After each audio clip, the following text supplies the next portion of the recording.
ये 2014 से पहले नहीं हुआ था, वो सारा विकास अब हुआ है मोदी राज में। तो बीजेपी का ही है और बीजेपी आनी चाहिए। नमस्कार, आप देख रहे हैं हमारा खास चुनावी शो मोदी पर देश का मूड। मैं हूं आपके साथ ज्योति तनेजा भसीन।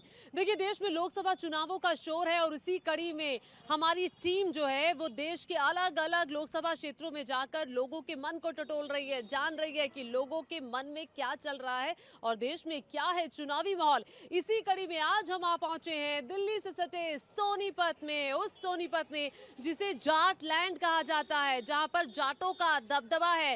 ये सीट पिछली 2 बार से बीजेपी जीतती आ रही है, लेकिन क्या इस बार जीत की हैट्रिक लगेगी और क्या सोचती है सोनीपत की जनता? आइए जनता के मन को टटोलने की करते हैं कोशिश।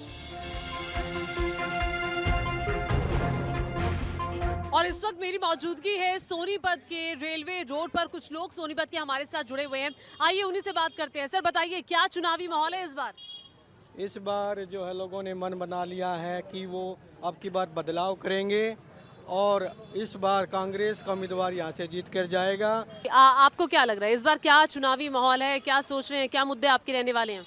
मुद्दे तो बहुत हैं जी, क्योंकि ये सरकार जो केंद्र में सरकार रही और हरियाणा में सरकार रही, इन्होंने ना तो युवाओं के लिए कुछ किया, ना व्यापारियों के लिए कुछ किया, ना किसानों के लिए। तो मोदी जी ने तो मुख्यमंत्री खट्टर जी को बदल दिया, लेकिन अब इलेक्शन को तो कुछ ही समय बाकी रह गया ना। अब वो क्या करेंगे? वो तो सिर्फ एक खाना पूर्ति के लिए बनाए गए हैं, वो क्या कुछ कर पाएंगे?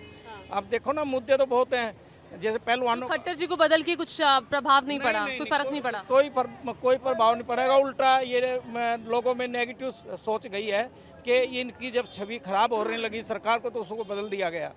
बदलने से कुछ भी नहीं होगा, यहाँ लोगों ने मन बना लिया है। आपकी उम्र क्या है? मेरी 72 साल है जी। 72 साल। तो आपको क्या लगता है कि इस बार का चुनाव जो है वो देश के भविष्य के लिहाज से कैसा रहने वाला है? ऐसा है जी, सब अपने पेट भरे हैं, जनता कर कोई नहीं बखा रहा। मैं बताऊं, इतनी महंगाई कड़ तोड़ महंगाई है। सब अपने पैसे इकट्ठे करने में लग रहे हैं, अपने आदमियां बचाने लग रहे हैं। कोई नू नहीं देख रहा देश की भविष्य, बच्चों की नौकरी पढ़ाई कैसे हो। ये देखो, नौकरी चाकरी तो खत्म है। हाँ, वो लग गए एक आधा बालक लाग जाए को लाग जाए, जो पढ़ा होशियार है सारे ना, तो बाकी कोई भविष्य ऐसी खास सी नहीं है।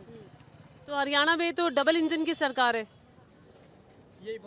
बताएं। सरकार है, पहले वो दो नया इंजन था, अभी पुराना इंजन दे दिया सरकार ने। अब जैसे देश में सबसे ज़्यादा बेरोजगार हरियाणा में ही है, और हरियाणा में बेरोजगारी में 7वें नंबर पे आ रहा है, जिसमें पढ़े लिखे बेरोजगार हरियाणा में सबसे ज़्यादा है। हाँ, पहले में छत्तीसगढ़ और जो पिछड़े इलाके उनसे भी हरियाणा बेरोजगार में नंबर 1 पे है। तो एक युवा को रोजगार चाहिए। आपको क्या लगता है कि इस बार के जो चुनाव हैं उसमें जो क्या मोदी सरकार हैट्रिक लगाएगी? नहीं, लोगों ने मन बना लिया कि केंद्र में भी और प्रदेश में भी दोनों जगह बदलाव चाहते हैं लोग, क्योंकि महंगाई बहुत हो गई है। जो लोग ये कहते थे कि महंगाई को बढ़ने नहीं देंगे, आज हमारा रुपये की क्या हालत है, पेट्रोल डीजल क्या है, गैस है, सब चीज़ों के रेट हाई हैं। लेकिन बड़ा सवाल तो ये है कि ऑप्शन क्या है? ऑप्शन ये तो ऑप्शन तो देखो, सरकार ये ऊपर पार्टियों का काम है कि किसको बदलेगी जनता, किसको नहीं बदलेगी, और कौन आ रहा है ये भी नहीं पता। लेकिन मोदी नहीं आ रहा, ये हमें पता। लेकिन ऑपोजिशन क्या इस स्थिति में है और क्या एकजुट है इंडिया अलायंस, आपको लगता है दूर से देखकर? देखिए, ये लोकतंत्र है हमारा भारत, अगर इसको बचाना है तो हमें तानाशाही की तरफ नहीं जाना। हमें मिलजुल कर एक ऐसे शासनकार, एक ऐसे राजा को चुनना है जो लोगों की भलाई करे। अपनी पार्टी का या अपनी कॉर्पोरेट घरानों का या बड़ी कंपनियों का जो सहयोग नहीं करेगा, वही जिंदा रहेगा। जो आम जनता की मोदी जी नहीं सोच रहे हैं, ये बिल्कुल ऊपर की चोटी पे अपना चंदा दो धंधा लो का काम कर रहे हैं। ये जनता बिल्कुल लाइक नहीं कर रही और सब में रोष है। ठीक है, अभी कुछ लड़कियां भी हमारे साथ मौजूद हैं और ये सभी फर्स्ट टाइम वोटर होंगी, आप तो शायद वोट भी दे चुकी होंगी। तो क्या लग रहा है, एक महिला होने के नाते और एक युवा होने के नाते आपके लिए जब आप वोट डालने जाएंगी तो क्या मुद्दा रहेगा? हमारे लिए वोट का मुद्दा यही रहेगा। इस टाइम हरियाणा में इतनी बेरोजगारी है कि भर्तियां निकलती हैं तो वो टाइम से पूरी नहीं होती। अभी रिजल्ट निकाला है, आधा रिजल्ट निकाला, उसमें भी पूरा रिजल्ट निकाला। किसका रिजल्ट? अभी जैसे हरियाणा एसएससी का रिजल्ट आया था, वो भी पूरा नहीं किया। तो हम लड़कियां इतने उससे आते, पढ़ने के लिए आते, अपने घर से निकलते हैं और रोजगार के लिए। कहाँ की रहने वाली हैं आप? मैं यहीं सोनीपत की रहने वाली हूँ, नरेंद्र नगर से। लेकिन मैरिड लड़कियों के लिए तो प्रॉब्लम है कि घर से सारा काम करके आओ, बच्चों को छोड़ के आओ, और उसके बाद भी इतना पढ़ाई करने के बाद, स्ट्रगल करने के बाद भी फिर ये रिजल्ट कंप्लीट नहीं करते, वैकेंसीज कंप्लीट नहीं निकलते, भर्तियाँ निकालते ही नहीं है टाइम से।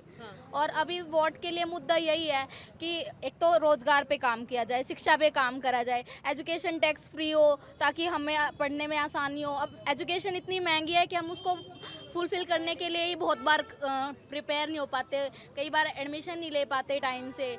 बहुत समस्याएं हैं और सरकार को इस पे काम करना पड़ेगा, तभी वोट के लिए हम सोचेंगे कि हमें कौन से इसको वोट देना है। तो आप लोग जब वोट करते हो तो आप लोग खुद सोच कर करते हो या घर वाले जहाँ कहते हैं वहाँ करते हो? नो मैम, इतने तो हम मतलब कि एजुकेटेड बंदा है हर कोई आज के टाइम में, ये सोचता है जो उनके लिए वर्क करेगा उसी के बारे में सोच के उसको वोट करेंगे ना। तो कैसी सरकार एक युवा को चाहिए?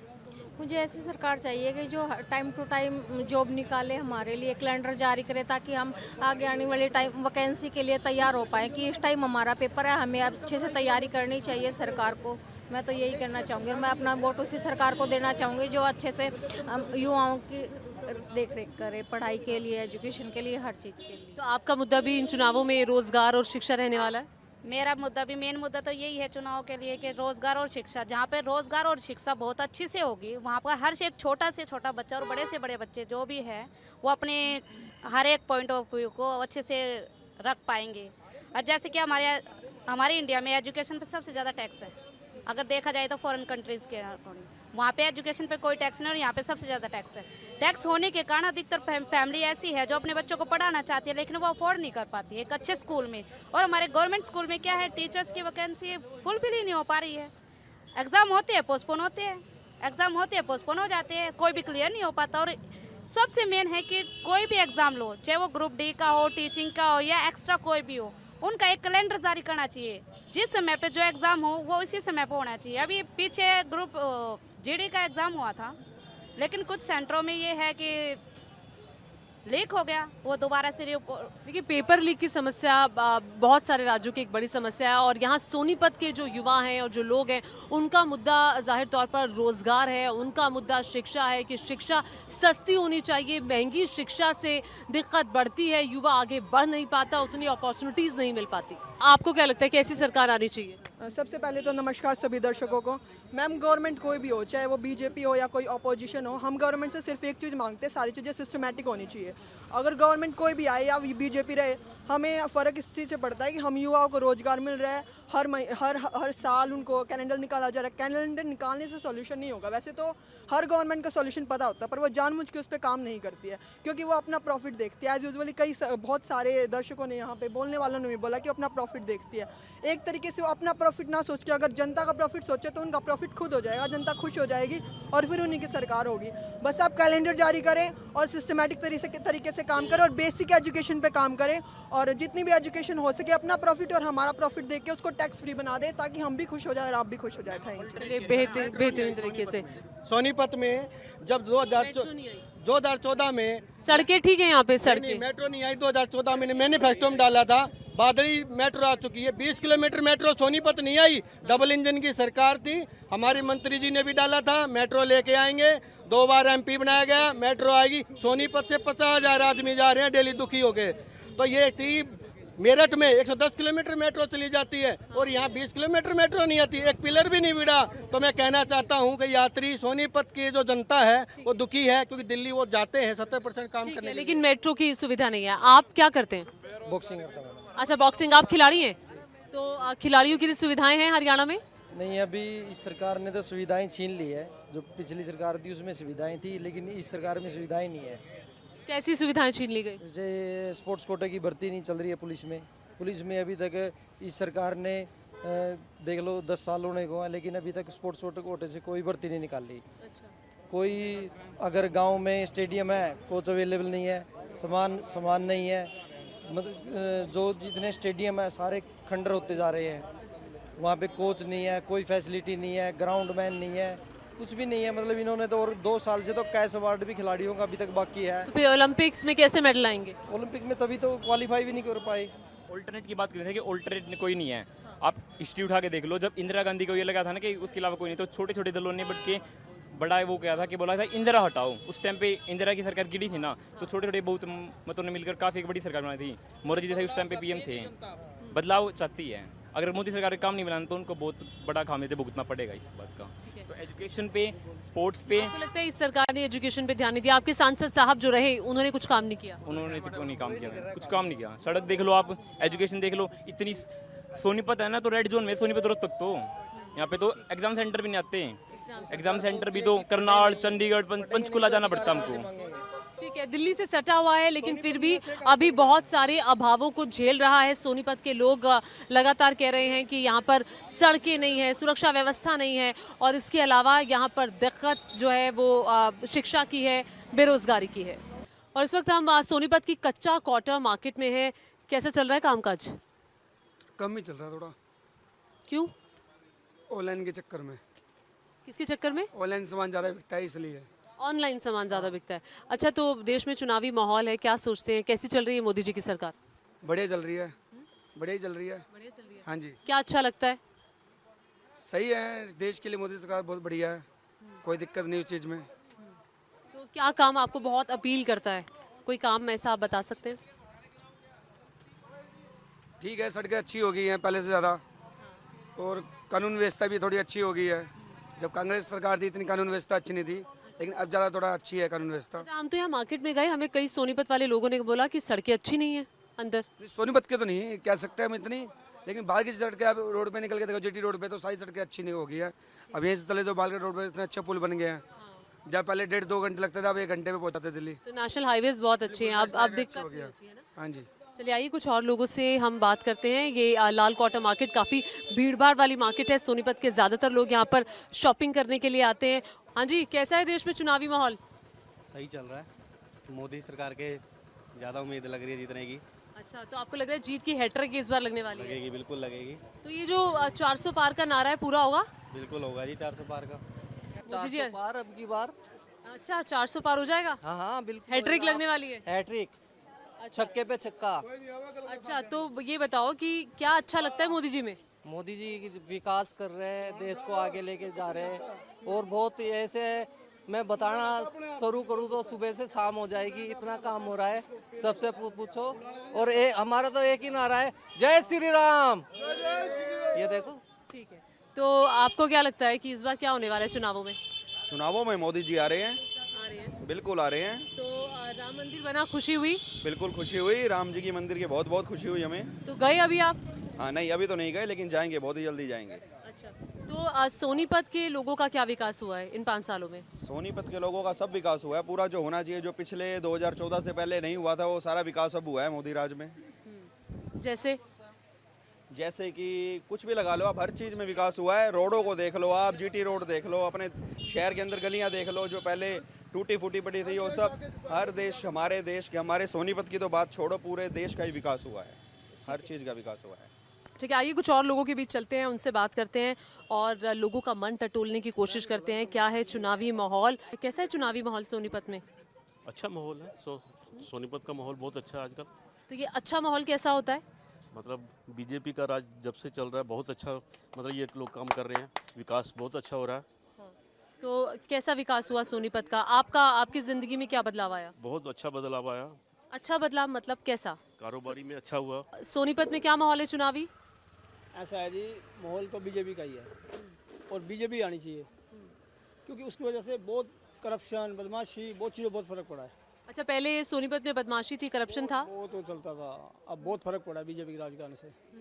तो इससे पहले जब यूपीए की सरकार थी तो कैसा माहौल था? मतलब मोदी के आने से देश में बहुत विकास हुआ है, और हर चीज़ में बढ़िया है जी, और हिंदुओं के लिए वो ऐसे बहुत अच्छा है जी। तो आपको लग रहा है कि मोदी तो 400 प्लस आएगी? मोदी 400 से ऊपर आएगा। अच्छा, 400 से ऊपर, ये कई लोगों की सोच है। आप क्या सोचकर वोट देने जाएंगे इस बार? बस यही है कि हमारे देश का विकास हो जाए अच्छे से, प्रोग्रेस होए, उन्नति होए। हाँ जी। तो आपको महंगाई प्रभावित करती है? हाँ जी, महंगाई तो हर जगह ही है, बहुत ज़्यादा है। हाँ जी। तो गैस का सिलेंडर का दाम कम होना चाहिए? होना चाहिए, बिल्कुल होना चाहिए। जैसे अब हर तरह की सोसाइटी है, कोई नहीं अफोर्ड कर पाता, कोई अफोर्ड कर पाता है, तो सभी को देख के करना चाहिए। लाल क्वार्टर मार्केट में शॉपिंग कर रही कुछ महिलाएं हमारे साथ हैं। कैसी हैं आप? ठीक है जी। हाँ? क्या चल रहा है देश में? तो चुनावी माहौल है, तो आप देश की आधी आबादी का हिस्सा हैं, क्या सोचकर वोट देने जाएंगी? वही है जी, जो अच्छा नेता हो उसको को चुनेंगे, सिलेक्ट करेंगे। तो अभी मोदी सरकार कैसी चल रही है, क्या लगता है? अच्छी है। हाँ? क्या काम अच्छा लगता है? सभी काम है। हाँ जी, आप कुछ कहना चाहती हैं? सबसे बेकार मोदी सरकार है, चेंज होनी चाहिए बिल्कुल। तो मतलब चेंज होने का रीजन मतलब क्या लग रहा है आपको, क्या नहीं किया? कुछ भी नहीं किया हमारे लिए, तो कुछ नहीं किया, खासकर युवा पीढ़ी के लिए। तो कैसी सरकार आनी चाहिए, कैसी सरकार आनी चाहिए, युवाओं के लिए क्या करे? फिलहाल तो ऐसी कोई लगी नहीं रही कि कोई आए। क्या काम आपको बहुत पसंद है, आपको लगता है इस बार हैट्रिक होने वाली है? बिल्कुल बिल्कुल होनी भी चाहिए। हो रही है। क्या काम आपको बहुत पसंद है मोदी सरकार का? भाई सारे काम बहुत अच्छे हैं मोदी सरकार के। जैसे सोनीपत के लिए क्या हुआ है? बहुत अच्छा चल रहा है, शांति है, बढ़िया चल रहा है, व्यापार भी अच्छा है, सब कुछ अच्छा है, सब कुछ बहुत बढ़िया चल रहा है। तो इस बार हैट्रिक लगेगी? बिल्कुल बिल्कुल 100%। तो कैसा चुनावी माहौल है बाजार में अभी? मैडम 400 पार अब की बार मोदी सरकार। वजह क्या है जी, आज तक कभी 10-15 साल हो गए इसमें कोई घोटाला नहीं दिखाई दिया। तो आप बताओ, दिल्ली किसे भेज रहे हैं सोनीपत वाले? बीजेपी को। अच्छा, बीजेपी मोदी सरकार अच्छा काम कर रही है? बहुत बढ़िया काम, एक नंबर का काम। एक नंबर का काम कैसा होता है? देश का नाम ऊंचा करा है उन्होंने, मोदी सरकार ने। तो क्या काम आपको बहुत अच्छा लगता है? सारे काम बढ़िया लगे उनके, तो जो भी करा है उन्होंने। तो ये बताइए, देश में चुनावी माहौल है, तो ये जो डोसे का जायका है, ये चुनावों के बाद किसका बढ़ने वाला है? मतलब कौन डोसे को एंजॉय करेगा चुनावों के बाद, क्या लगता है? मेरे को लगता है मोदी सरकार ही करेगी। हाँ जी, मोदी सरकार बनने वाली है। हाँ जी मैम। हैट्रिक लगेगी? हाँ जी मैम। आपके लिए मुद्दा क्या रहने वाला है? मतलब आपको क्या लगता है कि आपके बच्चों के लिए ऐसा क्या हो जो नई सरकार को करना चाहिए, या आपके लिए महंगाई आपको परेशान करती है? महंगाई तो परेशान करती है मैम, बहुत ज़्यादा करती है, और जब से मोदी सरकार आई है तब से महंगाई तो आई ही है। तो आपको लगता है कि ये चुनाव यहाँ के कैंडिडेट के चेहरे पर लड़ा जाएगा, या ये चुनाव मोदी के चेहरे पर, प्रधानमंत्री नरेंद्र मोदी के चेहरे पर लड़ा जाएगा? देखो मैडम, बड़ी बात यह है कि लोग जो है ना कहीं चेहरा मोदी जी का भी चलता है, लेकिन एक कैंडिडेट की भी अपनी एक अलग छाप होती है, सब कैंडिडेट की अपनी वैल्यू है। तो अब की बार शायद हो सकता है 2 प्लान से लगातार मोदी जी की सरकार चल रही है, अब की बार हो सकता है कोई फाइट देखने को मिले। अच्छा, आपको लग रहा है इंडिया गठबंधन फाइट दे पाएगा? हाँ, इंडिया गठबंधन की तो मैं नहीं कहूँगा, लेकिन आप कौन दिखाई दे रहा है? आप गठबंधन मान लो, लेकिन यहाँ से तो शायद अब कांग्रेस का ही जो है, इसके बाद शायद जेजेपी का तो कोई जनाधार मेरे को लग नहीं रहा है होगा, क्योंकि अब के बार लोकल लोग भी जो है उनसे काफ़ी खफा हैं जहाँ तक हमने आपको देखा। लग रहा है 10 की 10 सीटें जो हरियाणा की है लोकसभा की, पिछली बार 2019 में, 2014 में वो बीजेपी को मिली थी, इस बार 10 नहीं मिलेंगी? हाँ, ऐसा हो सकता है, कहीं ना कहीं फाइट देखने को मिले। मेरा वही है, बाकी कैंडिडेट्स का सबका जो है अपना अलग वो है। अब की बार 6 सीटों से कैंडिडेट भी बदले हैं हरियाणा में। हाँ। तो हो सकता है कहीं ना कहीं कोई मुकाबला पड़े, लेकिन जो है अभी भी एक जोरदार टक्कर होने की मेरे को लग रहा है, उम्मीद है। तो अच्छा काम कर रही है मोदी सरकार? हाँ जी, मोदी सरकार अच्छा काम कर रही है, लेकिन रोजगार क्षेत्रों और काम करने की जरूरत है। अच्छा, हाँ जी, रोजगार को है तो सब कुछ है, नहीं तो कुछ भी नहीं है। देश के लिए बहुत अच्छा कर रही है मोदी सरकार, बहुत अच्छा कर रही है। और हरियाणा के लिए? हरियाणा के लिए बस थोड़ा ठीक है, लेकिन थोड़ी ये बच्चों के लिए बेरोजगार हो रही है फिलहाल। ठीक है, थोड़ा और काम होना चाहिए। हाँ, और काम होना चाहिए। एज अ प्रधानमंत्री के तौर पर आपको लग रहा है कि तीसरी बार भी नरेंद्र मोदी आने वाले हैं? हाँ बिल्कुल आएंगे, बिकॉज दूसरे नेता तो कोई है ही नहीं, ना उनका माहौल है अभी तक। दूसरी पार्टियों में तो ना कोई अच्छे नेता लग रहे हैं, ना माहौल है उनका भी। तो वो तो गठजोड़ करके बनाएंगे तो लड़ेंगे भी, तो इलेक्शन लड़ेंगे तो कहीं का ईंट कहीं का रोड़ा करके लड़ेंगे, तो वो होगा नहीं। कैसा चुनावी माहौल है सोनीपत में? सोनीपत में अभी शुरू हुआ है, बीजेपी का जोर है इधर। अच्छा, बीजेपी का जोर है? हाँ जी। कैसे लगते हैं मोदी जी? मोदी ठीक लगते हैं, अच्छे काम हो रहे हैं। तो ये जो कह रहे हैं अच्छे काम, क्या अच्छा काम है? हाँ जी, अच्छा काम क्या लगता है मोदी? विकास थोड़ा बहुत होता ही रहता है, विकास कोई ना कोई। हाँ जी, बाकी अच्छा, मंदिर बनाने से आप गए दर्शन करने? दर्शन करने का भी टाइम में अब जाएंगे। तो अब आप जाएंगे दर्शन करने? हाँ बिल्कुल जाएंगे, बिल्कुल जाएंगे। तो मंदिर का असर आपको लगता है चुनावों पे पड़ेगा? बिल्कुल पड़ेगा, 100% पड़ेगा। एक तो होता है भाई कुछ परसेंट, 100% पड़ेगा। मोदी 370 इन्होंने हटवा दी, सीए लागू कर दिया, कितने अच्छे काम कर रखे हैं और कितना देश का विकास हो रहा है, समझे, जो कि 70 सालों में कांग्रेस कर ही नहीं सकी 75 साल में। जो मोदी जी कोई दंगा फसाद नहीं हो रहा, कुछ नहीं हो रहा, इतना अच्छा काम चल रहा, माहौल है। क्या क्या अच्छा लगता है आपको मोदी जी में? सबसे बड़ा अच्छा ये है कि बेटी बचाओ बेटी पढ़ाओ, मंदिर का आपका जो धारा 370 कश्मीर में और बाकी दुनिया भर की योजनाएं चलाई हैं प्राइम मिनिस्टर ने, और बिना किसी भेदभाव के, ना कोई मुसलमान ना हिंदू ना कुछ, सबको वो बेनिफिट दे रहा है। बस और कितना चाहिए? तो मोदी जी को दिल्ली भेज रही है सोनीपत की जनता? बहन जी दिल्ली प्राइम मिनिस्टर की कुर्सी पर फिर से हैट्रिक लगाने मोदी जी को बिल्कुल चाहते हैं। 100% आएंगे मोदी, 100% मोदी जाएंगे। वो 15 लाख नहीं देंगे, इसको हटने नहीं देंगे हम। तो ये था सोनीपत से मोदी पर देश का मूड। कल फिर मिलेंगे किसी और लोकसभा क्षेत्र से, तब तक के लिए इजाजत, नमस्कार।